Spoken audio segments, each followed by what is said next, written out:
In today's video, I'm going to teach you how to fix attachments not showing in Outlook for 5 minutes. If you open your inbox and don't see paperclip icons or file thumbnails next to messages that you know have attachments, there's a simple setting in Outlook on the web that controls this. We'll turn on inline attachment previews so attachments appear right in your message list, making them quicker to spot without opening each email. First, go to Outlook in your web browser and sign into your account. This walkthrough is for Outlook on the web, which you can access from Microsoft's Outlook sign-in page.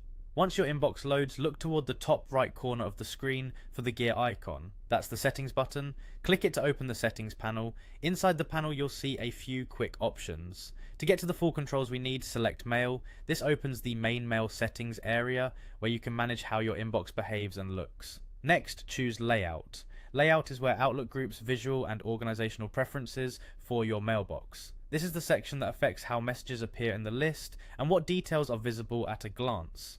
In Layout, look for a section called Inline Attachment Previews.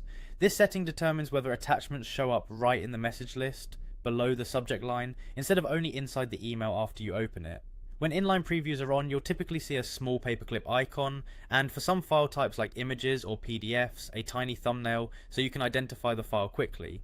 Now select the option to show attachments in message list. As soon as this is enabled, Outlook will start displaying attachments alongside your emails, helping you scan your inbox faster and avoid missing important files.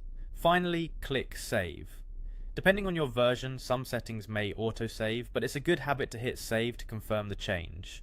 Return to your inbox, and you should now see attachments appearing directly in the list.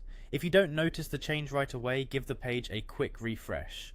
A quick note, this setting only affects visibility in the list. It doesn't download files automatically or override any security measures. Some file types may still be blocked by Outlook for safety, and emails without attachments won't show icons, of course. And that's it. By adjusting the inline attachment previews under Layout, you've made attachments visible at a glance, which makes triaging your inbox much faster. Thanks for watching, and I hope this helped you get your Outlook attachments showing exactly where you expect them.